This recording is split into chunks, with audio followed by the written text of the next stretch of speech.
Maravilha, pessoal do Conexão 23. O assunto agora é penal, constitucional, processo penal. Tema quente. Quero trazer para debate aqui para vocês o tema foro privilegiado. Eita! Em tudo quanto é jornal, o STF se movimentando, até projeto de lei sobre o foro privilegiado. Mas antes, eu quero explicar, principalmente para quem não é do direito, o que é o foro privilegiado. Foro privilegiado nada mais é que um plus, um privilégio, literalmente dito, para quem comete um crime. Só que esse privilégio, ele só é dado para determinados cargos escolhidos na nossa Constituição Federal. É bem verdade que na Constituição Estadual existem também foros privilegiados, mas vamos ficar atento ao que está na Constituição Federal. Então a Constituição Federal, para proteger esses cargos públicos, ao essas pessoas cometerem crimes, elas serão investigadas ou acusadas pelo respectivo foro privilegiado. Foro privilegiado, tribunais e tribunais superiores. Então, nós aqui, se amanhã cometermos um crime, seremos investigados e julgados ordinariamente, primeira instância, delegado de polícia. Agora, essas pessoas que ostentam esses cargos, elas serão acusadas perante o foro privilegiado. Até para investigar, o delegado precisa de autorização desse foro privilegiado.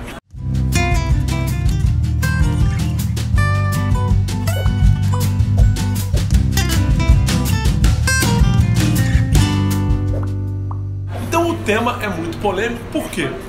Porque de um tempo para cá, a sociedade ela vem acompanhando os trâmites processuais e vem percebendo que o foro privilegiado vem gerando impunidade. Então esse é o tema que eu quero submeter a vocês aqui no Conexão 23. Assim, eu só quero fazer uma parte rápida, que é assim, pra gente que é constitucionalista, assim, numa Constituição republicana, a gente não fala em privilégios, né? Então, quando eu me refiro a foro privilegiado, na verdade eu me refiro a foro e prerrogativa de função. Porque dentro da ideia aí, tanto que você vê os constitucionalistas falando, eles falam em foro e prerrogativa de função, não falam em foro privilegiado. Posso falar assim, o cara que é 100% leigo no assunto, que é o meu caso, eu sou 100% leigo, eu sou ignorante completo no penal e processo penal. Duvido. Somos dois. Eu tenho uma dúvida assim, enorme. É o seguinte, por que eu posso considerar um benefício ser julgado no Tribunal Superior? Por que eu... quer dizer que o juiz de piso é ruim e o ministro é bom? Quer dizer que ele é mais leniente, que ele é mais tolerante, que o juiz de... Sabe, por que eu posso considerar isso um benefício? Olha, na verdade, o foro privilegiado ele foi criado para não só proteger aquele determinado cargo público, que é fundamental para uma democracia. Isso, proteger o cargo, né? Proteger o cargo. E além disso, teoricamente, o cargo deve ser julgado, né? A pessoa que ostenta esse cargo deve ser julgado por um julgador teoricamente mais experiente. Colegiado, já que tribunais e ministros, teoricamente, são pessoas mais experientes e o exemplo também, do que na primeira instância. O problema todo, por que se torna um benefício? Por causa da lentidão do Poder Judiciário. Os nossos tribunais são muito lentos. Recentemente nós tivemos um inquérito policial que foi decretada a extinção da punibilidade lá do crime porque ficou parado 16 anos. Então hoje as pessoas que se beneficiam do foro privilegiado, elas sabem que quanto mais lento é o processo, maior a chance da impunidade. O benefício é para ele, não é para a sociedade, é para ele. E boa parte disso vem porque os tribunais não têm essa estrutura, né? A estrutura que é para tocar o processo, ouvir testemunhas, juntar provas, que é uma estrutura de primeira instância. E isso faz com que atrase muito também. Não, e olha uma curiosidade, como é que as manobras são feitas. 2002 para 2003, do governo FHC para o governo Lula, foi sancionada uma lei, que até a data da publicação da lei é 24/12/2002, na época do governo FHC, perpetuando o foro privilegiado para os ex-ocupantes de cargos públicos. Então, uma lei infraconstitucional, o artigo 84 do CPP, perpetuando o foro privilegiado para ex-ocupantes de cargos públicos. Diz, né, que foi uma manobra, obviamente, o FHC saindo do governo, ele... Com medinho. Sancionou essa lei. Tava com medinho. Olha só que curioso. Em 2005, o Supremo Tribunal Federal, 3 anos depois, declarou inconstitucional essa lei, parágrafo 1º e parágrafo 2º do artigo 84.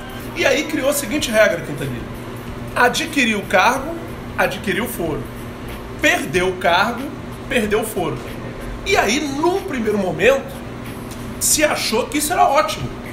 Porque já que é para prestigiar o cargo, então adquiriu o cargo, adquiriu o foro, perdeu o cargo, perdeu o foro. Só que aí, os nossos, principalmente detentores de cargo eletivo, transformaram isso numa manobra. Claro. Marca o julgamento, está lá 10 anos no Supremo, por exemplo, um deputado federal, marca o julgamento, o que esse deputado federal faz? Renuncia o cargo. Renunciando o cargo, o processo desce para a primeira instância. E aí você deve imaginar quanto tempo deve demorar para descer. Ponto importante. E aí, é o tempo dele ganhar a eleição. Exatamente. Aí, durante o processo, na época não tinha lei de ficha suja, ficha limpa, etc e tal. E aí o que acontecia? Ele se candidatava, era eleito de novo. Aí voltava de novo. E aí, nesse elevador, o tempo não para.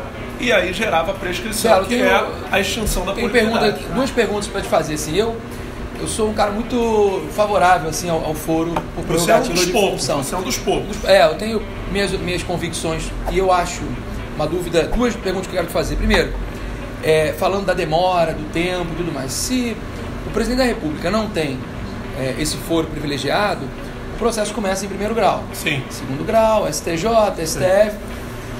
Não demora mais isso do que ser julgado logo pelo STF? Calma, deixa eu terminar essa pergunta. Não demora mais isso, chegar logo no STF e resolver? Ser julgado pelo STF não é também para dar um exemplo de que naquele cargo, seu comportamento, sua conduta tem que ser outra? E o terceiro que eu acho, a dúvida que a galera deve ter é foro por prerrogativa de função. Então, o foro privilegiado é para crimes cometidos em razão do exercício da sua função ou para qualquer crime? Um presidente da República comete um estupro, foro privilegiado para ele ou não? Então vamos lá. Para a sociedade. Vou começar.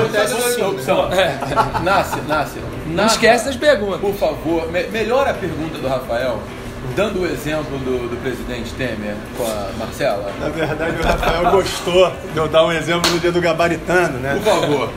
Escuta-se um tiro no Palácio do Planalto, corre-se no quarto presidencial, Dona Marcela no chão ensanguentada, cheiro de pólvora queimada no ar e a arma ainda quente que na mão do presidente embriagado afirma: matei essa desgraçada, Agatha Christie. Então, Rafael, eu vou começar pelo finalzinho da tua pergunta, porque hoje o foro privilegiado independe o crime estar relacionado com a função. Isso é um problema, né? Independe. Então, agora, aí que vem o grande detalhe. Atualmente no Supremo temos uma ação já ganha, 8-0, né? Pode ser que desse intervalo aí da gravação para a exibição do programa a gente já tenha o resultado final, mas já está sacramentado. Se já está 8-0 hoje, né? O máximo aconteceu 8-3. Que é uma tentativa do Supremo de restringir o foro privilegiado só para crimes relacionados com a função cometidos durante o cargo exercido. Isso é o que hoje está se definindo. Agora, tem um projeto de lei, e aí a gente não sabe quando é que vai sair isso, que acaba com o foro privilegiado, você deixando para presidente da República, presidente do Senado, presidente da Câmara e presidente do Supremo. Eu curto isso. Só esse foro privilegiado. E o tempo, aquela questão do exemplo do tempo, o que você acha? A questão do tempo é que na primeira instância nós temos uma agilidade maior e o tempo está relacionado às causas de interrupção da prescrição. Sem dúvida. Data do crime, recebimento da denúncia, publicação da decisão. Então o problema todo é que na primeira instância, se você verificar o caminho, a trajetória do processo, ele é mais longo. Mas as interrupções da prescrição vão se dar mais rápido. O que é a causa de interrupção da prescrição? Entre a data do crime e o recebimento da ação, está contando a prescrição. A partir do momento que o juiz recebe a ação, zera. Interrompe. E aí tem nova contagem.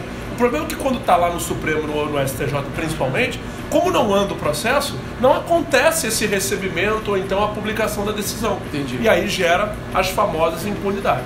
E o exemplo, você acha que é exemplar um Supremo condenar um presidente muito mais do que o primeiro grau? Eu concordo com essa opinião do Nasser, que o foro privilegiado tem que ser para pouquíssimos cargos. Sim. Presidente, presidente da Câmara, do Senado e presidente do STF. Até para que isso não seja barganha política, entendeu? Claro. Exatamente. Agora eu tenho uma dúvida também. O governador tem foro privilegiado? O governador tem foro privilegiado no STJ, segundo o artigo 105, e nós tivemos uma novidade aí. Será que é essa a tua pergunta? Não. Mas eu quero saber qual é a novidade. Vamos falar. Minha pergunta é o seguinte: e se a gente sabe que o governador, quando ele quer se candidatar à reeleição, ele precisa se afastar do cargo para poder concorrer à reeleição. Se nesse período de afastamento ele comete um crime, ele mantém o foro privilegiado? Ele mantém o foro privilegiado, porque ele ainda é governador. Ele ainda é governador. A imunidade é do cargo, a imunidade é do cargo, não é da pessoa. Ele mantém o foro privilegiado. Eu achei que você fosse perguntar, Gastone, sobre as autorizações das Assembleias Legislativas.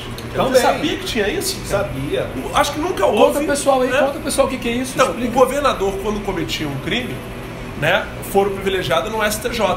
Só que em todos os estados brasileiros, praticamente, nós tínhamos uma lei que criava a necessidade de uma autorização da Assembleia Legislativa para dar início à persecução penal do governador no STJ. Aos moldes do presidente da República. O Congresso tem que... A Câmara tem que autorizar por 2/3. E aí as assembleias, por simetria, aplicavam isso também. E aí, não, mas no governo era vergonhoso, porque a maioria dos nossos governadores tem maioria na Assembleia Legislativa. Então ele cometia o crime, era oferecida denúncia, só que a Assembleia Legislativa vetava. Sim. Agora não existe mais essa necessidade. O Supremo entendeu que essa necessidade de pré-autorização da Assembleia Legislativa, ela é inconstitucional. Eu, particularmente, então, tenho essa seguinte opinião. Foro privilegiado para 4 cargos somente: presidente da República, presidente da Câmara, presidente do Senado e presidente do STF. Deixa eu fazer uma enquete aqui. Vamos fazer uma enquete. Você quer o foro ou sem foro? Eu estou com o Belo. Só para os presidentes. Só para 4 cargos. A quantidade de parlamentares nós temos no Brasil e a quantidade de processos chegam no STF. O STF está atolado de processos de juizado. Uma ação de juizado especial chega no STF. 200 mil processos por ano. Eu sou um pouco mais radical. Eu acho que o foro privilegiado deveria ser só para o presidente da República. E você? Eu sou a favor do foro privilegiado para crimes em razão do exercício da função. Mas sou a favor sem essas restrições. Foi 4x1. Qualquer deputado, qualquer senador tem que ter foro privilegiado para ser um julgamento exemplar e mais rápido, não mais demorado, mas sempre para crimes em razão da função. Agora, o que é muito bacana, e o pessoal do Conexão deve estar concordando com isso, esse é um tema que apenas nós do direito tínhamos que conversar. Hoje todo mundo quer saber sobre o foro privilegiado. E esse é o objetivo do Conexão dos Três. É isso aí, galera. Mais um brinde aí. Galera. Muito bem, mais um brinde. Valeu, galera. Até o próximo.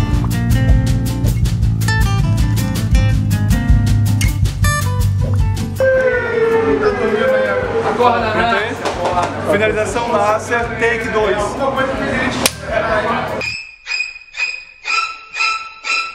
E aí, gostou? Então se inscreve no canal, curte, compartilha. Semana que vem tem mais Conexão 23.